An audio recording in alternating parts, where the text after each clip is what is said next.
And welcome inside to the opening drive. Nick Kosko and Mike Antosiewicz. Every Wednesday morning, we hear again Rutgers Wrestling today. We'll have Jason Bryant on, founder of Matt Talk Online, in a little bit.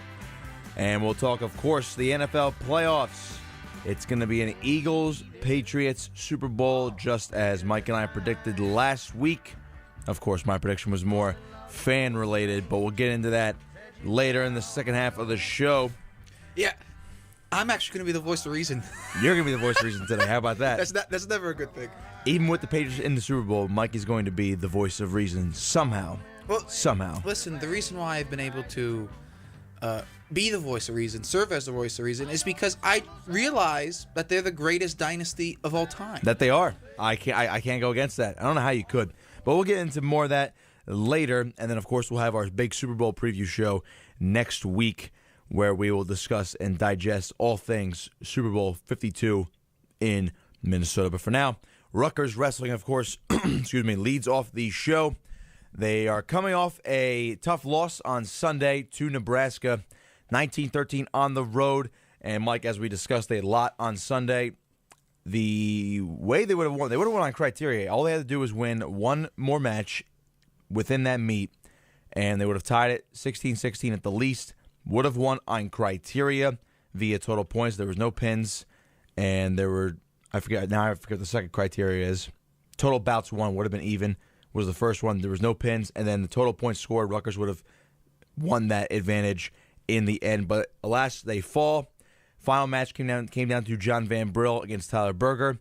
He's obviously overmatched him because Berger has been a very solid wrestler, but Van Brill took him to overtime, nearly knocked him off. And it wasn't one of those situations where Van Brill hung on, or there was a stupid, or Berger clasped hands and he got a one. I mean, Van Brill went at him. Yeah, Van Brill wrestled him. And ultimately, Berger earned the victory in the end. So it was a tough loss for Rutgers. They dropped from 16 back to 18 in the latest team polls. But, tough loss aside, they're going to have Penn State this Sunday. Obviously, that's going to be a tough task in itself. Rutgers may not win more than 2 bouts on Sunday. But where are you thinking they're going to win? 25-33, if anything.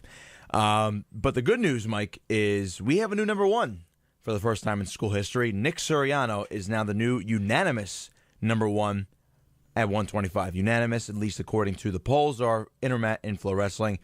AWN and the Open Mat actually have him at number 2 behind Darian Cruz, which to an extent is understandable. They're both undefeated. Although he's beaten Cruz before. Yes. For this year, at least, it is understandable. Cruz is also undefeated.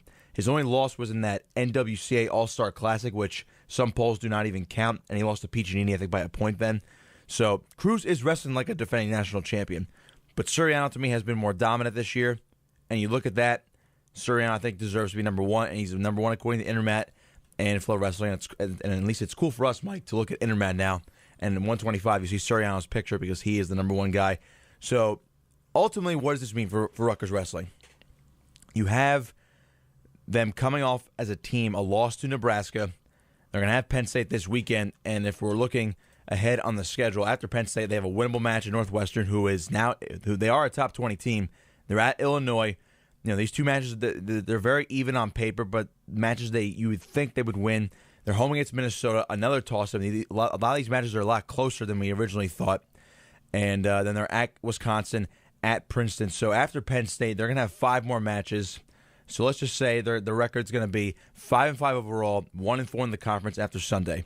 So now you have a chance to finish 10-5 and finish 6-4 in the conference this year. I honestly think, Mike, after Penn State this weekend, Rutgers has a chance to win out, but everything needs to go right for them, and they need to wrestle to their full potential in each one of these matches because none of these are pushovers anymore. Well, it's the Big Ten. Nothing's ever a pushover. Of course, but when we were going into the year, even without Anthony Ashnault, we were saying, okay, they're probably only going to lose to Ohio State. Let me say something about that. Sure. I was completely wrong because I said regarding Ashnault that it's a shame he won't be wrestling this season if it turns out to be true, the rumors. and the rumors were true. It looks like he's not going to be wrestling this season. And I said confidently that, listen, you got Ohio State, you got Penn State, you need full-strength roster there. You need Asheville for those matches, but let's face it, Rutgers is not going to beat Ohio State or Penn State. No. And if you look at the rest of the docket, listen, Rutgers could win every single match. Rutgers could win every single match, and that is true. But the fact of the matter is, when you have Asheville in that lineup, it gives you that extra. It gives oomph. you exactly, not only because you're guaranteed a match. As Van Brill sometimes is not guaranteed a match, he becomes a toss. His match falls into the toss-up category. But what happens with Asheville too is he gets bonus points, and he also energizes the rest of that lineup. And if Rutgers started, right, with Suriano, Del Vecchio, and Asheville, that's a nice top three. As 1, 2, and 3. That is actually the best top three in the country. It's right. I would say it's right up there, if not the best. I mean, no. Let me take that back. We'd have to go, Ohio State has a better one. We'd have to break it down, and because you have you'd have Thomas Pletcher at 33. Thomas Pletcher now number 2 at 133, yeah. And then you go to Joey McKenna. So arguably, not the best 1, 2, 3 to start a lineup. The second best 1, 2, 3. But in the it's country. right up there. You'd have to break it down. They're easily a top 2, top 3, 1, 2, 3 punch there. So, Asheville, I think, has been missing at certain times this year. I think if you look at the Iowa match, maybe he wouldn't have made a difference. But I think Rutgers wins the Nebraska match because Van Brill lost at 141 this week. Mike Van Brill won. If Mike Van Brill wins, then that means it goes to criteria and Rutgers wins. But also, all they had to do was win. They only needed one more win, no matter where it was, because they ended up tied in total points. So if you're going to break down criteria, total points scored from all the wrestlers, they were tied at the end of that match, despite losing by 6. So you get one more regular decision victory for Rutgers on Sunday. They do win on criteria. So someone had to win, and it just didn't happen. And I get your point. Definitely, I think they definitely win if Asheville's in there, even if they tie 16-16, because I get Chad Redd. It's very good for Nebraska. He's a redshirt freshman. He's already a top 10 guy at 141. But Asheville is Asheville, and he probably would. And Asheville still runs the Big Ten in that weight class. The only guy I can really see him having fits with is Joey McKenna, but even McKenna's been very inconsistent this year. He got pinned by Tommy Thorne. Exactly, and then you look at Asheville, probably would have been the difference in that match, but he hasn't been here all year, so you really can't make that excuse anymore. So you have to go back to who actually was wrestling for the Scarlet Knights. Nick, I told you this. They dropped the ball in that match. Oh, they absolutely did. It was the match started at 165. Usually starts at 125, right? Yeah. Now. And they got what they needed in those first 3 matches. Yeah. Now, when I look at the match, I go, okay, what is the Rutgers? What could we consider a Rutgers victory? What can we consider a toss-up? Right? If you look at the first 6 matches, starting from 125 now, the first 6 matches, Rutgers should have won at 25. They should have won at 33. 41 without Asheville, they should have lost. 49, if you look at the rankings, loss. 57, look at the rankings, loss. And then 65 technically should have been a loss because White of Nebraska was ranked higher than Lewis, but I knew Lewis was going to win. I was very confident. Right. So I said after 6, it's going to be tied 3-3. That means you need 74 and 84. Now, 84 is probably going to be a loss because of the rankings again. Right. So I said to myself, well, for Rutgers, just the tie in terms of match. Need a 97 or heavyweight decision. Or 74. Or I'm just going from the beginning. Yes. Right? Oh, yeah. So I'm going, okay, between 74, 97, and 285, Rutgers needs to win 2 of the 3 matches, right? Yep. So then they start, and then you would say bonus points at 25 and 33. You might have the edge here. You would have the edge. And they only won 4 bouts, Mike. And to be honest with you, you were completely right. And almost everything fell into place for them. Richie Lewis got the upset technically because he was a spot behind White, but it was a good match for Lewis. He got the win. Joe Grello looked really good in a 4-2 decision. Fantastic. Nick Gravina, I know Taylor Vance is a freshman, but he's a top 10 guy for a reason. And Gravina shut him down, and they're up 9-0 after 3 matches. Then you go into the Kevin Mulligan situation where he's very inconsistent. He had that match. It's only 3-2. He had a chance to win, could not do it. And then you go to Razan Gross, who I believe there's a score 10-2. It was you said he was. I mean, I didn't get a chance to actually watch it live. You said he was wrestling really well, and then all of a sudden I think he led up an escape point and then got taken down and thrown to his back, and it was basically a 7-point swing right there. Yeah. So right there.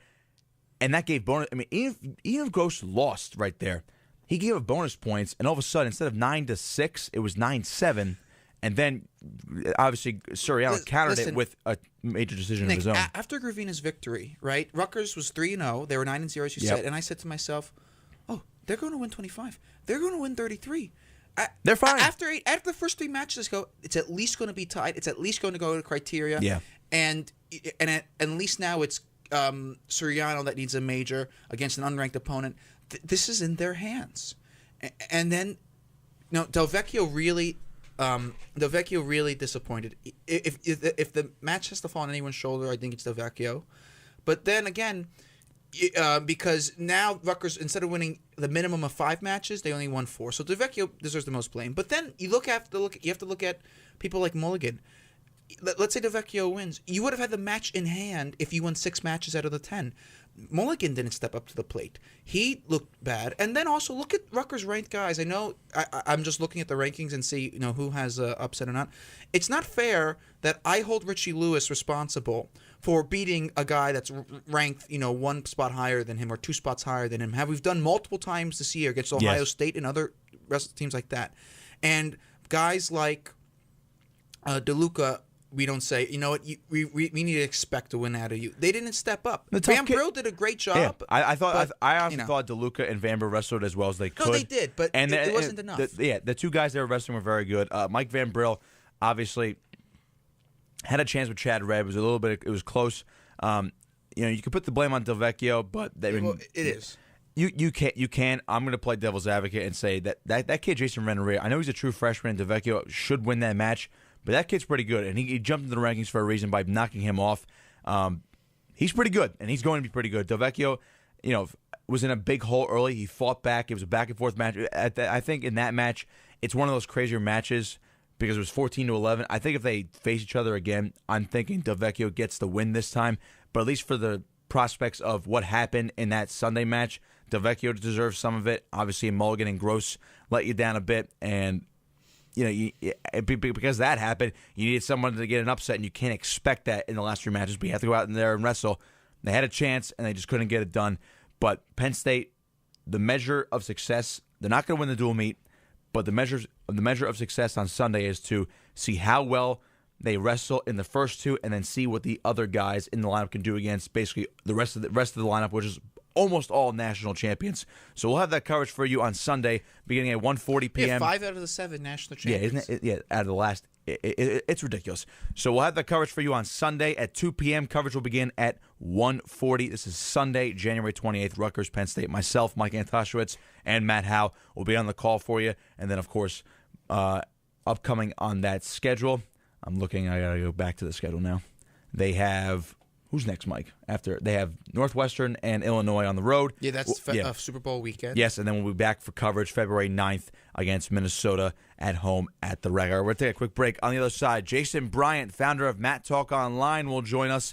He'll discuss some Rutgers wrestling with us. We'll go around the NCAA, and we'll get his thoughts on what has been a pretty good wrestling season thus far. Make sure to keep it locked. You're listening to The Opening Drive here on 88.7 WRSU FM and online at WRSU.org.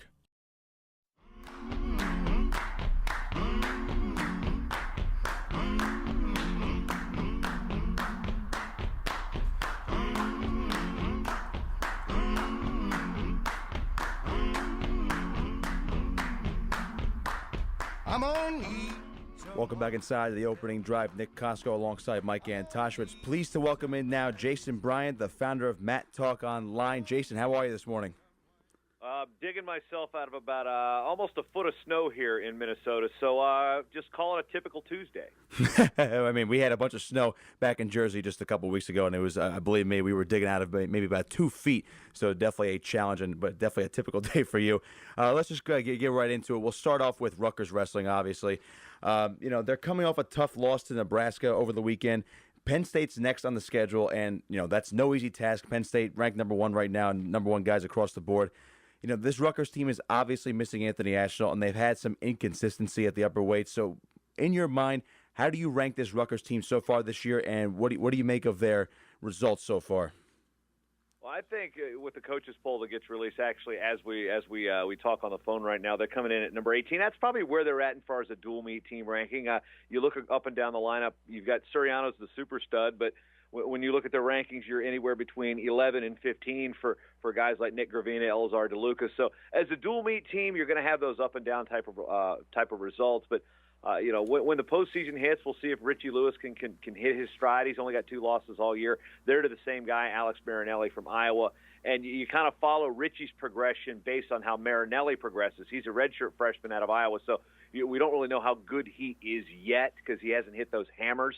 So I guess as Marinelli rises in the rankings, Lewis will kind of follow based on his 2 losses. Suriano, of course, the unanimous number 1.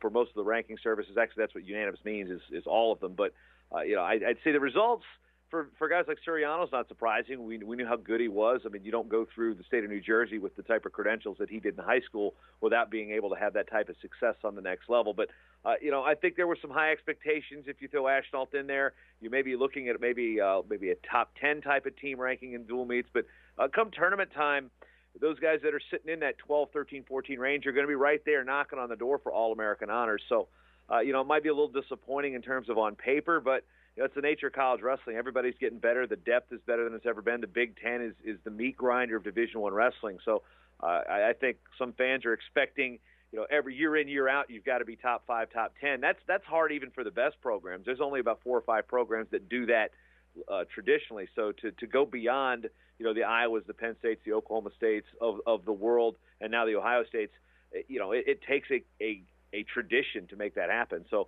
I'm not too disappointed in terms of what we expect to see with Rutgers right now. It's just, they're kids. They're still kids. They're getting better. And wrestling is not an easy sport. It's not like you can be 100% of the time.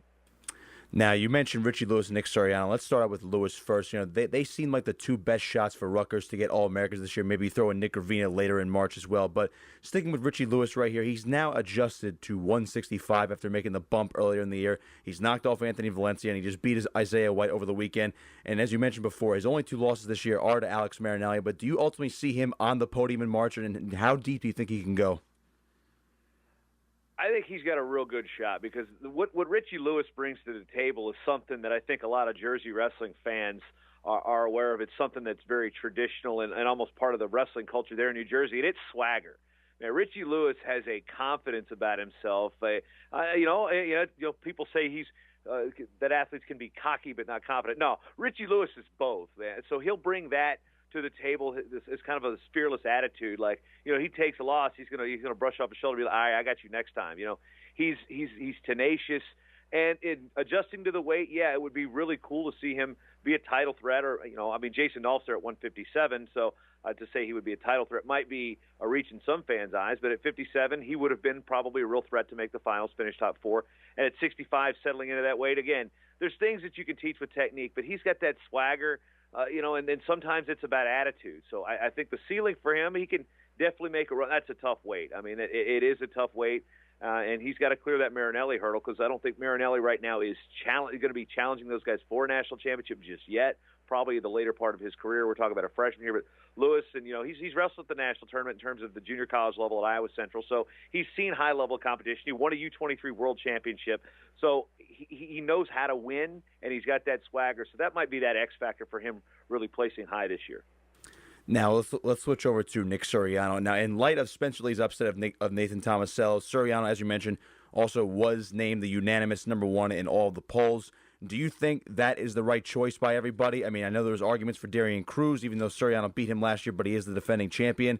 I mean, so I even saw some people that argued for Spencer Lee to be number 1 at this point. But do you think everybody was right in making Suriano the unanimous number 1 for this week? Having done rankings for a long, long time, I'm not in that game anymore, but a lot of it varies on opinion. I think there's a definite case for Nick Suriano to be number 1. There's a definite case for Darian Cruz to be number 1 because, wrestling fans know that the All-Star Classic is unofficial bout. It does not count on your record. And some people have a different mindset of what that particular bout means for Cruz. would he have tried to go across on a suicide cradle in that position if it was the NCAA finals or semifinal or a dual meet to try to win the match?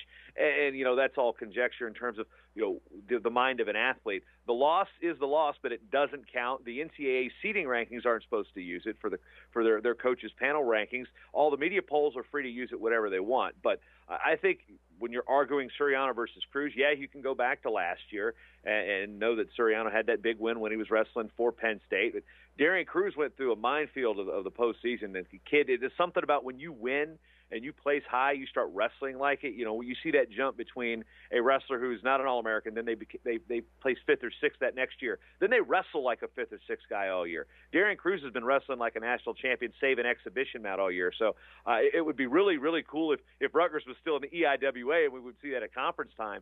But we have to wait to see that potentially at nationals. Hopefully we see it again. And I think it is a Cruz-Suriano argument for number one. I can definitely see having the All-Star Classic play a role. I mean, it's a loss in a lot of people's eyes, but there's still a 0 next to Cruz's loss record officially. So I would lean towards Suriano right now for sure. But Cruz, I mean, he hasn't lost an official bout, and he's a returning champ. I mean, the guy seems to be a little bit disrespected by some people. I think he feels.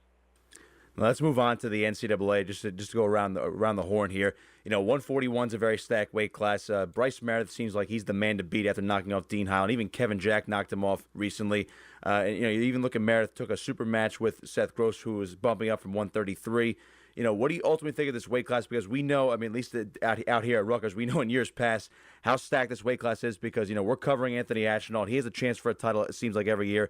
But as you mentioned, minefield, it seems like 141 is the biggest minefield of all these weight classes. Minefield could be one way to put it. As far as depth, I mean, you've got a kid that comes out of high school, Yanni Doc-Mihalis from Cornell, and comes out and makes a tremendous splash. Dean Heil, he's lost twice this year, but he's still a guy that knows how to win. People look at, he's lost twice, he's not going to do that. Ohio State had a guy a couple years ago, actually probably 10 years ago at this time, named Jay Jaggers. He was a 2-time national champion. Won as a junior. His senior year, he took a lot of losses, and he got hot at the right time, and then wins the NCAA title with, I think, 5 or 6 losses on his record. So, I'm not worried about Dean Heil. Jaden Ironman, dangerous with his funk work, and he does things non-traditionally. So, minefield, probably a good thing. And then there's good depth. I think there's 5, 6, 7 guys that could win this weight. Nick Lee at Penn State as a true freshman has really started to turn some heads.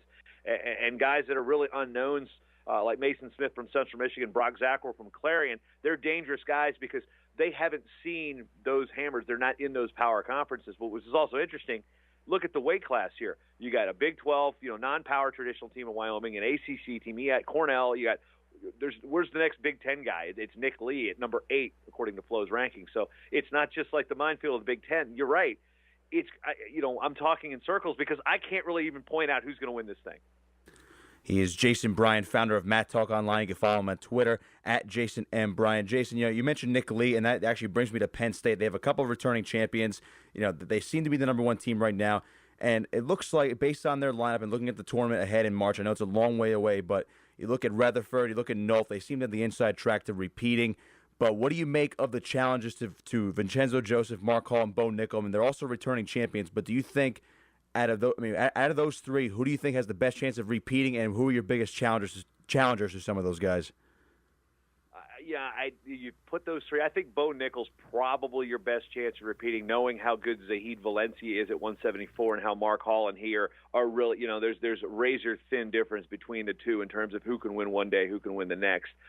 Vincenzo Joseph, I think he's jumped levels. I think last year it caught a lot of people by surprise outside of maybe Pennsylvania that he was able to beat Isaiah Martinez in the finals and do it in the manner which he did. And this year he's just looked again, he's wrestled like a national champion all year. I mean, he feels like that he's the man, and he goes out there and deserves. So I think him and Aymar, and then Hall and Valencia are 2 of those where like, man, which one's more likely to win? It's hard to say. I think that's where I think Bo Nickel, who has had success over Miles Martin at Ohio State, another past national champion at the weight class, and let's not forget 184's also got some depth to it as well. So there's very, very thin margins. I'd say Nickel's probably the most likely to repeat of those 3, followed by Hall and then Joseph. But again, the difference between those selections is very microscopic. Just a couple more here, then we will let you go. I saw the NCAA has done away with those NWCA duels, the postseason duels after the season is over, right before the conference tournaments. It's at least on hold for this year. I mean, did you like it last year? I mean, personally, we loved it because it was kind of like almost like a bowl game if you're going to equate it to football. If you liked it, are there any ways you think the NCAA can improve these types of dual meets, or do you think they're going to be on hold for the time being? It looks like they're going to be on hold for the time being. And just for full disclosure, I do the press releases and coordinate the national rankings for the NWCA. So, and I used to work for them for 3 years out when I lived in Lancaster, Pennsylvania. So, that being said, I love the national duels. I wish we as a sport could have a little bit more of an understanding that we're so almost like insulated from other sports. We look at other sports and, we don't really seem to have a whole lot of paying attention. Look, why is college basketball successful? With March Madness. I mean, it's an event. It's an icon. Everything's building towards that. Yeah, March is what matters in wrestling, but we get to a situation where our sport ends up with a really great, fantastic, iconic event like the NCAA championships. But how do you score it? That's the one thing as a wrestling fan. I didn't discover wrestling until 1995, and I went to a dual meet to do it. It took me an hour and a half to understand the sport of wrestling. 2 days later, I'm at another big dual meet tournament event. I can follow my team, my high school. So I like the dual meet advancement concept. I think it can really engage a fan base. It can bring – I was a new fan once. I'm that, who knows who the next guy that's going to be out there becomes a wrestling junkie because they discover wrestling in a 2-hour setting with crazy fans and a matte light and loud music. It's kind of hard to do that when you've got to sit in the gym for 8 hours a day and wondering, what are advancement points? So he's a half a point for the consolation. Wait, why is it pinned 6 in a dual meet and 2 in a tournament? I think those type of nuanced things make our wrestling fans super knowledgeable about the sport, but it's kind of insular. We don't really get it. It's hard for an outsider to come into the community, be accepted, and understand the sport. So for that reason, I really like what a dual meet concept can do. I like creating the season to mean something. Chattanooga and Gardner-Webb, that dual meet should mean something for your conference championship to qualify for the end of the year. I think athletic directors like it because there's a Directors Cup thing. They're looking for it. I mean, you got one kid that places, he wins a championship, you can finish 16th in the country, okay? Is there an I in team? Apparently there is in wrestling where, you could go 2-14 in dual meets and finish third in the country. I like the dual meet advancement concept. I just wish we as a sport could get on the same page. But, we've got 77 personalities with 77 different mindsets when it comes to Division I wrestling, and I don't think we'll ever get on the same page of that. I like our tournament the way it is, but I also love the fact that a dual meet is 10, your best 10 versus my best 10. Let's go. Now, basically the biggest matchup of the season at the end of the year is probably going to be Penn State and Ohio State. They are 1-2. Based on the matchups at full strength, I personally think Ohio State can win this match and very close. How do you ultimately think this plays out near the end of February? I think it's the same record we've heard from Penn State over and over. It's going to come down to bonus points. And you've got 5 national champions, bang, bang, bang, bang, bang, and they win and they score big points. So Ohio State has to mitigate the bonus points and win where they're supposed to win. I mean, and their seniors are going to have to step up. A guy like Bo Jordan's going to have to step up. He's beaten Mark Hall once. He's going to have to do it again. Kyle Snyder, I don't think it's going to be a problem him scoring bonus points. But, Colin Moore is the same way. But who's Penn State going to throw out at 97? You got a guy that likes cross-face cradles, and you got a guy that's had shoulder injuries that are both capable of winning. So Ohio State's got everybody ranked in their lineup, but they don't put up the bonus points, save Kyle Snyder, that we see to contend. So I think it's you get a pin, that's like an extra win for Penn State. So I still think Penn State, even with their holes at 25 and the somewhat hole at 33, Keener's a serviceable guy, but he hasn't stepped up and shown he's an All-American contender this year just yet. So I like Penn State just on gut feeling. I haven't analyzed the dual weight by weight, but again, sometimes winners win. And both teams know how to win, but Penn State hasn't been beaten 40 straight dual meets. I mean, they've won 40 in a row. You don't do that by patchworking a team together. Certainly an all-star lineup. I'll leave you here with this one just to circle back out to Rutgers now. They've kind of made their mark in the Big Ten in recent years since they joined a couple years ago. Next season's recruiting class is very highly ranked, and they're likely going to have Anthony Ashenall back as long as he's granted a medical redshirt if he's out for the rest of the season. And obviously Nick Gravina's coming back next year with a 6th year of eligibility. On paper, with the new guys and some returning guys, it looks like an easy top 10 team on paper. What do you say to the job Scott Goodell has been able to do with this program over the past decade plus? Oh, it's I remember when Scott got the job, and it was a run. There was a couple high school coaches that went in to coach college. Kevin Dresser was a high school coach and took the job at Virginia Tech, engaged the local fan base. Steve Martin at my alma mater at Old Dominion took the job after a long career at Great Bridge High School, engaged the fan base. Now they're wrestling at their big arena instead of an intramural gym. Scott Goodale, great reputation in New Jersey. Those Jackson teams were phenomenal. And I was looking this up, and I'm sitting there going, Rutgers was never nationally ranked until 2010, Scott Goodale's watch. 84 weeks they've been ranked in the top 25. 84 weeks since 2010 they've been ranked in the top 25. I knew John Sachi, and I knew that staff when they were at Rutgers. They had good guys. Tom Tanis was the last guy who was an All-American before this regime, and that was 2002. So you look at the numbers of guys on the podium, and you're seeing the influx of programs like Wyoming and South Dakota State and Virginia Tech and Old Dominion that are putting guys on the podium each year. There's more competition for those podium spots, and Rutgers has been one of those teams like, now we're not just we're not just looking for one guy a year. We're looking for one, now two, then three, and that's how it builds. Cornell did the same thing. They got their one, then they got their two, and then all of a sudden they're getting 5, 6, and they're ranked in the top 5. Pretty much traditionally. So the job Scott's done, and he's also brought in good coaches with good connections. John Leonardis, great connections within the state of New Jersey. Donnie Pritzlaff, who's one of the greats in the Garden State, and that's a very exclusive group. When you say you're one of the best ever from New Jersey, there's a lot of people to choose from, and he's certainly near the top of that list. So being able to have a good staff, good local ties, keeping the best kids home, and really creating a buzz around Rutgers Wrestling because, the last 7 years they've been ranked top 10 in attendance in Division I. That doesn't happen if you don't have success. That doesn't happen if you don't have the buy-in from the state community, and it doesn't happen if you don't have the buy-in from the administration, too. So, props to the administration for saying, all right, we're not going to cut this program. We're not going to demote this program like there was talk about, 10 years ago. We're going to invest in this program, hire some young, energetic coaches that have ties, and really there's – even out here in Minnesota where I live, we hear about Rutgers Wrestling out here. It's certainly good to hear about Rutgers Wrestling when we get out of New Jersey. All right, he is Jason Bryant, founder of Matt Talk Online. You can follow him on Twitter at Jason M. Bryant. Jason, we want to thank you tremendously for your time, and we hope to talk to you soon. Yeah, I just have one question for you guys. Sure. Is it Taylor ham or is it pork roll? Oh, of course it's pork roll. Come on. I'm a South Jersey guy. It is obviously pork roll, and I think the majority of the state will agree with me, except for some unnamed colleagues of mine over here at WRSU who are going to call it Taylor ham, but it is, in fact, pork roll, and you can write that down. Yeah, I'll mic drop on that one. Thanks. All right, all right, thanks, Jason. All right, we're going to take a quick break here on the other side. We're going to talk some NFL football. It's Eagles, Patriots in the Super Bowl, so make sure to keep it locked. You're listening to The Opening Drive here on 88.7 WRSU FM and online at WRSU.org.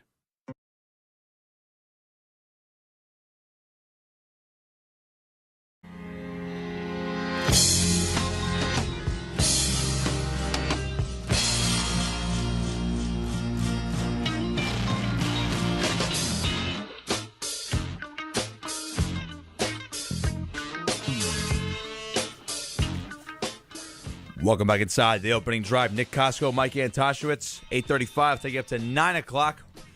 I want to thank Jason Bryant once again, founder of Matt Talk Online. You can follow him on Twitter at Jason M. Bryant. That was great stuff, Mike. He had a lot to say, and the Yanni choice was pretty interesting. I took it all in. He had it was a lot of good stuff about the state of college wrestling right now. He had some good things to say about Rutgers. He gave some good analysis, and I loved what he had to say about the 141-pound weight class, the Penn State-Ohio State matchup later, actually next week. That was some very good stuff. We hope to have him on again for the show later this semester as we approach tournament time for wrestling. But for now, we will put college wrestling on hold, at least till next week, because now it's time to talk some NFL football. And I think most people know where I'm going with this right now. It is Eagles, Patriots, Super Bowl 52. The better game actually was New England-Jacksonville. 24-20, the Patriots won. It was a close one. And Mike, actually, before we dive into my Eagles, let's actually start with this game. At any point, and I'm sure you're going to agree with me on this, at any point, did you ever think New England was actually going to lose that game? I did not. I thought it was a little scary. They were down by 10 with 10 minutes to go. But I was like, one score is going to change this game, and they're going to win. Listen, I do the spreads. It Yes. was a 9.5-point spread. Did you take it? I picked Jacksonville. Oh, so you were smart. I knew New England was going to win. I really had no doubt that New England was going to win. I wasn't worried about New England winning, but the spread really concerned me. I just didn't. No, on the one hand, you could definitely say, hey, listen, the Patriots, if they're on, they could easily win by only a touchdown and a field goal. But something told me that the Jags have a team that matches well against the Patriots. If you look at them defensively, if you look at the fact that they were getting to the four-man rush with Marcel Darius, they could generate pressure up the middle. You don't need to have an outside pass rush against the Patriots. You need to have an inside pass rush. And although it's not like the Jags have a Hall of Fame inside pass rush, they still do have a strong inside pass rush. So it was a very, very, very interesting matchup from that reason. And quite frankly, I think if you look across the rosters, you outside of the quarterback position, it's clear Jacksonville has definitively, I'm not saying by far, but definitively as in it's clear that Jacksonville has the better roster. And that Jacksonville roster resembles the Jets roster. When the Jets beat the Patriots, they're the last team to beat the Patriots in Foxborough during the playoffs. So there's a lot of things going Jacksonville's way. But let me tell you this. In that fourth quarter, the fact that the Patriots would come back, and there was not a doubt. The fact that they did it without that Gronk, is so the typical. fact that after that crazy flea flicker play where the ball was going across the field and Miles Jack made the tackle and stripped the ball and it was a fumble and it was only like 10 minutes left in the fourth quarter and they're still down by 2 touchdowns and they still had 2 possessions and they had to stop them, the Patriots then. And not only had to stop them, then still had to drive and score on 2 possessions, touchdowns on 2 possessions, and they still won that way. Again, without Gronk. So typical of them. I watched that. I'm sorry. I watched that fourth quarter, Nick, and I'm saying this team's going to win the Super Bowl. It's destiny. I'm not saying like they're going to destroy the Eagles or anything. I'm not saying if you look at that team, Nick, and I hate it. But the fact of the matter is they're just too good. To be honest with you, and I know it's easy to pick the Patriots. It's tough to pick the Eagles against the Patriots in the Super Bowl. Before we get to the Eagles, that Patriots game, you know, I caught the fourth quarter of it, and you know, I'm keeping track of the score the entire time. Not watching it until probably about the fourth quarter when I get back in front of a TV. I'm like, Jacksonville's winning. What the heck is going on? I was actually surprised they were winning that long. I figured, okay, I went into that game. That's true. Yeah. The length of their lead was pretty I thought they would give the Patriots fits early on because they're a hot team right now that's a great defense, and Brady does not like the 4-man rush getting to him when there's 7 guys back in coverage, and especially the inside pass rush, as you mentioned before. But I'm looking at it, it's 14-3. This is where the game changed. When the Jacksonville Jaguars could not hang on to a 14-3 lead at halftime, and the Patriots cut it to 14-10, and then even myself and Lance Glenn discussed this last night on Sports Night. We said it's 14-10 Jacksonville. There's 55 seconds to go. They have 2 timeouts. They have the ball at their own 25. You think at least, okay, maybe you try to get down the field enough to kick a field goal, go up by 7 at halftime. It might change the complexion of the game. They took 2 knees and went into the locker room. That was it. Shameful. That's like a Todd Bowles coaching decision. Yeah, and so because you lost your 11-point lead, now it's down to 4, you think, okay, maybe get a few more points. Because I kept saying, if Jacksonville is really going to win this game, they have to step on the throats of the Patriots. You get a lead, you have to keep your foot on the gas pedal. If you don't do that, they're going to climb back into the game. And sure enough, they did, even though they were down by 10 with 10 minutes to go. And the Patriots are the Patriots, even without Gronk. Brady's still Brady. Belichick is still Belichick. Matt Patricia is still Matt Patricia. Josh McDaniels is still Josh McDaniels. They went down the field, scored a touchdown, down by 3. They get the ball back again, and then what do? Drive down the field again, and it's a great toe tap catch, by Danny Amendola, and a great throw by Brady in the back of the end zone. They take the lead, and all of a sudden, Jacksonville almost has no hope, and yet Jacksonville still found a way to go down the field. And if it weren't for a great play by Stephon Gilmore, Jacksonville might have taken the lead there. It was actually not a bad thrown ball by Bortles at all. Bortles put enough on that ball to get the There was a nice touch on it. It was. It was just a great defensive play. It was. But I'm telling you right now, even if Jacksonville scores on that, Mike, and they go up by 3, there's no doubt in my mind the Patriots probably tie or win the game in regulation. Yeah, oh yeah. That's just the way that game swung. But it just goes to show you that game was pretty close, and I got to give Jacksonville props. They have a very young defense. They're all going to be back next year, most likely. And now the biggest decision for Jacksonville is, what do you do with Blake Bortles? You have talented wide receivers. You have a great running back in Leonard Fournette. Do you bring back Blake Bortles and hope he takes a step forward in development and he builds off his nice end of the regular season and also his nice playoff performance? Or do you go after and sign a free agent? Do you draft somebody? What do you do? That, to me, is going to dictate what happens to the Jacksonville Jaguars next year based on what they do with Blake Bortles. Well, I don't want to look ahead to free agency. We're going to have plenty of time. Of course. I'm just saying, in the meantime, that is what Jacksonville has to decide. No, what do they do with their quarterback position? And once they decide that, they can move forward, because I ultimately think it's going to be Blake Bortles, or they're going to have to sign a big-time free agent to say, we're better off keeping Blake Bortles, or we're better off signing a guy like Alex Smith, Kirk Cousins, or even, for all we know, Drew Brees is probably going to go back to New Orleans, even though he's a free agent. But if they throw a lot of money at him, hey, Drew, come to Jacksonville. Much better defense, and it's warmer out. Honestly, off the top of my head, we haven't done any research about this yet about what the salary cap situation is currently for the. I think they still have a decent amount of room despite all the money on defense. Listen, they could get Kirk Cousins. That's not an option. That's still an option. And look at him. It's Mr. Pavlichko. We have a surprise guest in today. We have a surprise guest. Is he coming in? Yes, he's coming in. The door's opening. Is he slowly coming in? And his theme song. The theme song is up. It was almost ready. I had to get it ready just a little bit late because he has his name on his own WRSU jacket. Look at him, folks. The play-by-play by you guys is tremendous here. And he sits down. Mike's up to his mouth. Mike's up to his mouth. He's trying to plug in his headphones. He's being frustrated. He's going to the other side. I don't think those are working. He's starting to break a sweat. He reaches for the napkin. I don't think they were working last night, to be honest with you. Well, that's interesting. And now disappointment on his face. Complete chagrin. Complete disappointment. I am chagrinful. Yes. Look at How you, are sir. you, gentlemen? Good. Fantastic. We got our wrestling fill this morning, and I heard great interview. Thank you With that fella. Jason Bryant. Jason Bryant. He was very good. Very good. But we're diving into some NFL action here, and I love this music. Of course, we were just wish I could hear it.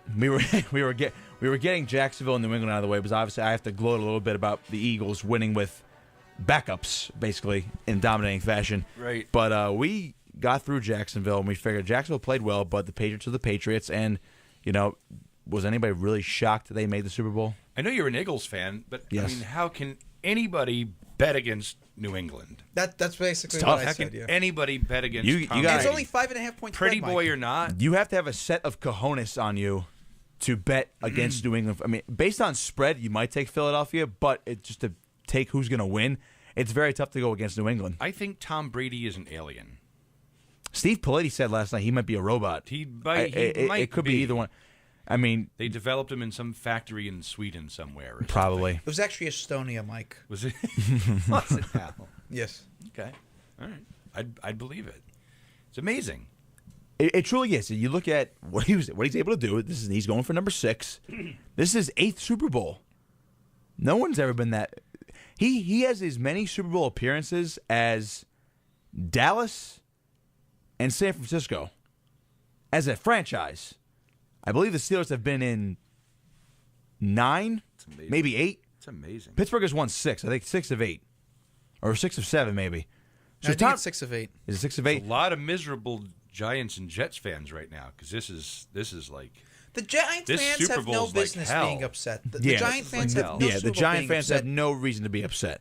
To me, the Giant fan, and we actually asked Steve Piletti about this last The night. Giant fan should be counting his lucky stars. This is why, because They've beaten this guy twice. The year, you've beaten New England twice, but the year that your team is awful, it's shameful, it's disgraceful how bad they are, is the year that the Eagles have their year and get to the Super Bowl.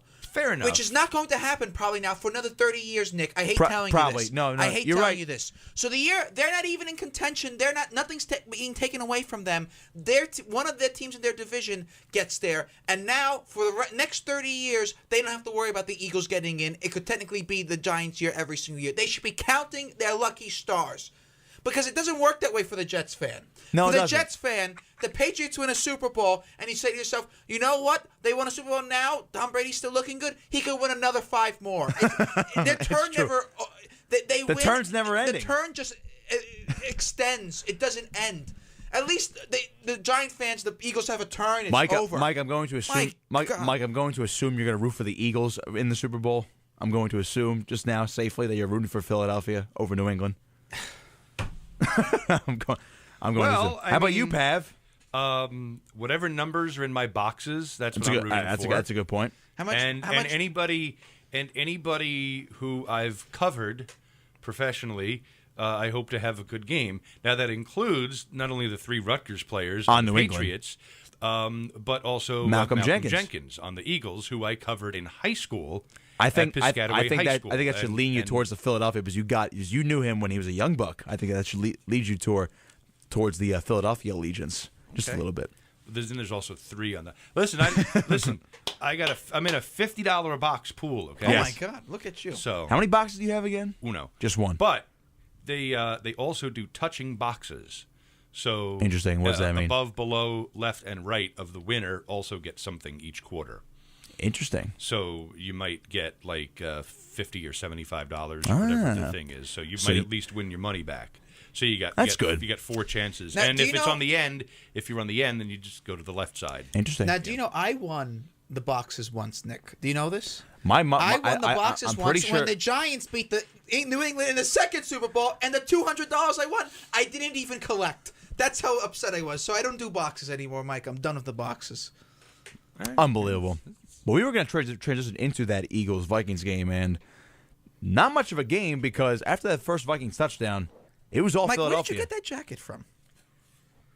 Oh, it's a long story. He got it himself. Or it's a long story. So Look at that. It's a story that's going to be longer than an hour. Probably. As most of my stories are. Probably. Eagles-Vikings, Mike, you look at, how about Nick Foles?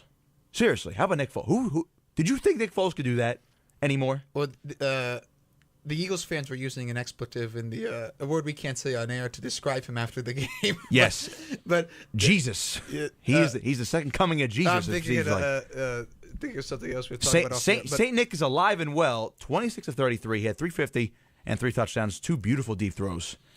He looked fantastic. I say this: if that guy can get you this far, you can win a championship. I think so. I hate when people say, "Well, but this team is not as good as the other team." If you got to the championship, you deserve to be there, and he doesn't have to play against Tom Brady. He just plays on a different team. That's true. Than Tom Brady. Well, listen, this year is forcing us and compelling us to reconsider our notions about quarterback, the centrality of the quarterback to a winning team. Because look at Case Keenum. Case Keenum and Nick Foles are backup quarterbacks. So in the NFC Championship game, you had 2 backup quarterbacks. Then you look at, and granted, the teams themselves holistically are very, very, very talented. Then you look. In the AFC Championship, one of the quarterbacks is Blake Bortles. Yeah. I mean, the winning strategy this year... One of these is not like the other, Tom Brady. Yeah.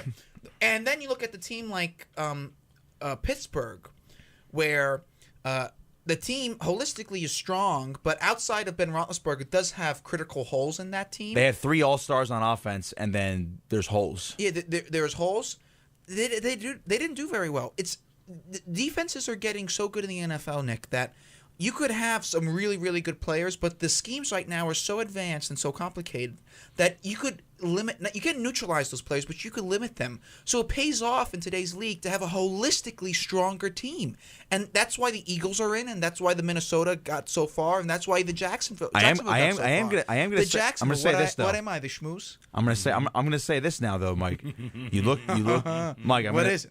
Mike, I'm gonna say this though. You look at what the Eagles were able to do this year, largely before Wentz went down, it was because of Carson Wentz. The Eagles were this good because of Carson Wentz. And now it is carried over. I mean, you look at, I get the Eagles, I think the Eagles defense can make the argument. They're arguably the best defense in the NFL. But there was times where the defense needed the offense to step up this season, and Carson Wentz was the reason why they jumped out to huge leads. They came back in games. Carson Wentz was the reason why the Eagles overcame losing a Hall of Fame left tackle in Jason Peters, losing a All-Pro running back in Darren Sproles, and then the defense lost Jordan Hicks, their starting middle linebacker. They've lost their special teams ace, Chris Maragos. They've lost a lot of guys this year. Carson Wentz was the reason why they were able to overcome those injuries. When he went down, everybody's like, great, they're done. They'll get the number 1 seed somehow, but they're going to go 1 and done in the playoffs because Nick Foles is the quarterback, and in turn, the defense has gotten even better. Doesn't Nick Foles have the NFL record for most passing touchdowns in a single game?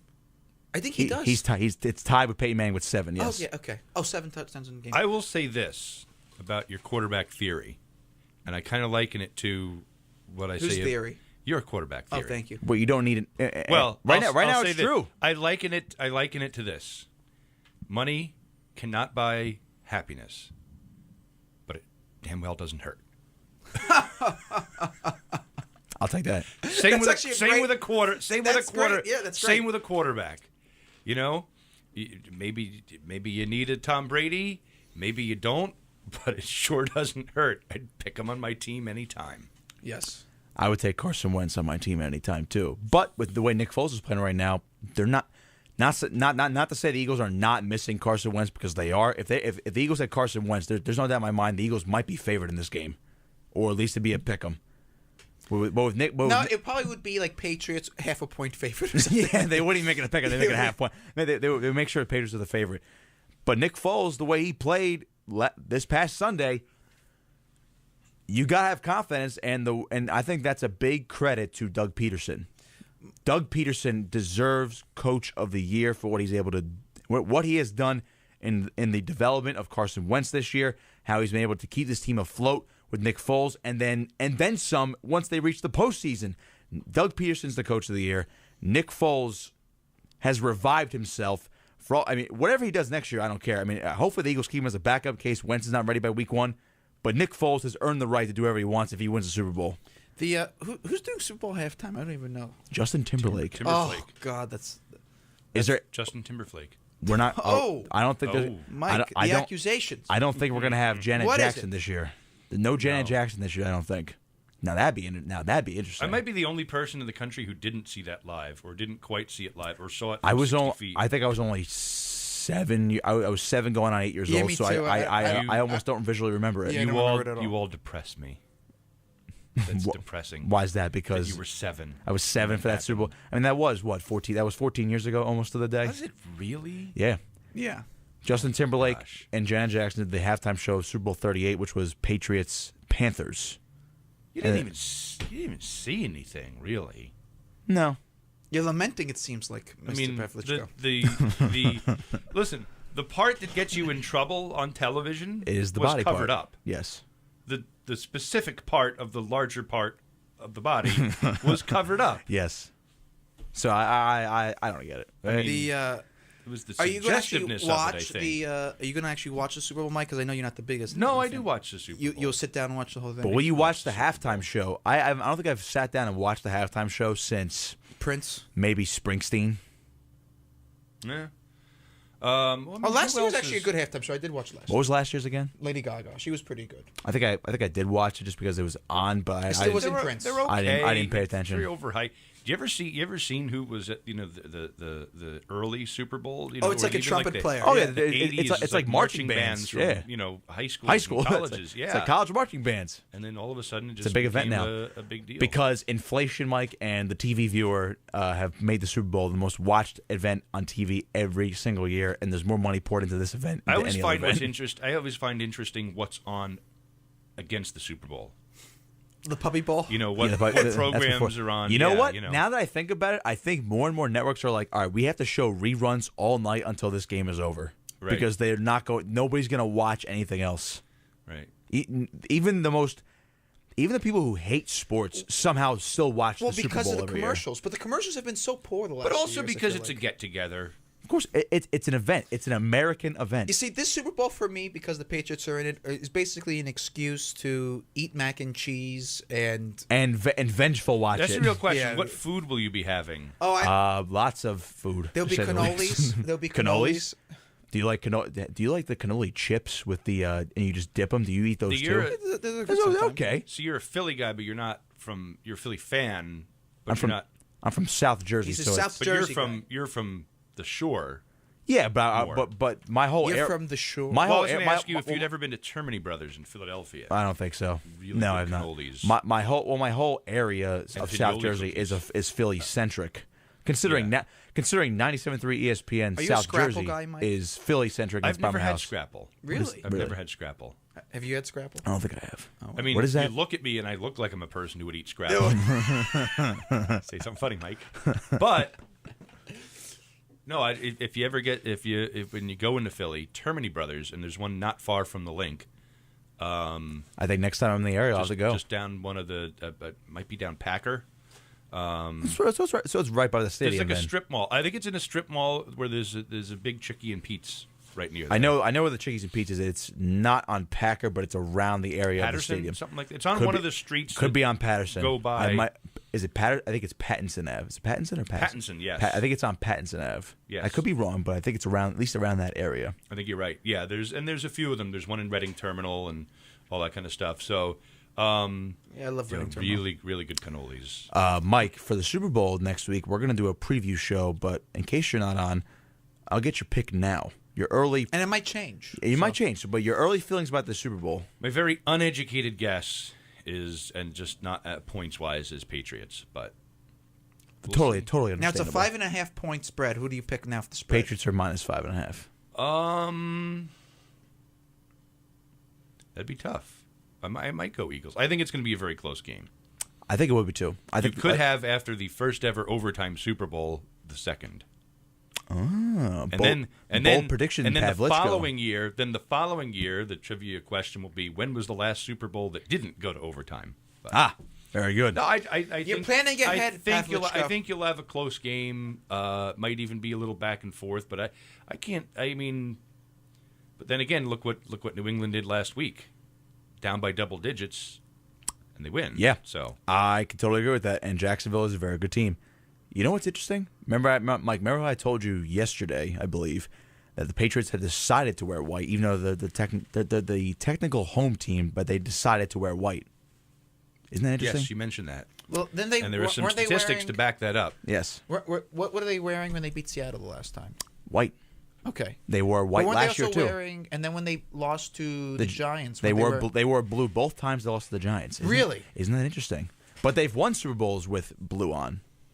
So isn't Yes. it? So, but The the Giants, listen. yeah, but the Patriots have. I'm saying the Patriots have won Super Bowls with blue on against the Panthers and Rams. But the last Super Bowl they won was in white. Okay. Yeah, so it's a Amen. superstition stigma for I just me. can't remember numbers and stuff. Numbers of Super Bowl. It's getting silly now. But it's okay.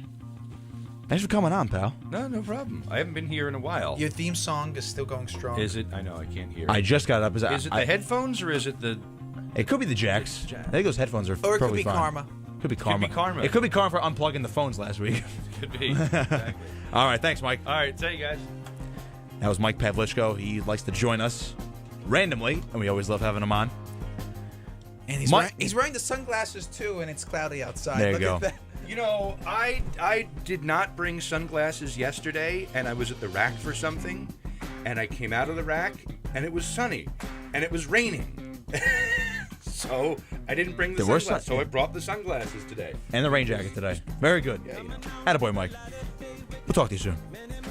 Mike, good show today. Thought it was a I good one love today. it. Yeah. Good one today. We'll be back next week. We will dive into the Super Bowl for almost the entire show. Got a big preview show planned for next week, and we'll see if my Eagles can knock off the Patriots in 2 weeks. Pro Bowl this weekend, folks. Make sure to tune in Rutgers Wrestling Sunday, 2 p.m. Myself, Mike and Pro Matt. Bowl. Myself, Mike, and Matt give you Rutgers Wrestling against Penn State, 2 p.m. on Sunday on this very station. Make sure to keep it locked for further programming. You've been listening to The Opening Drive here on 88.7 WRSU FM and online at WRSU.org. Have a good day, everybody.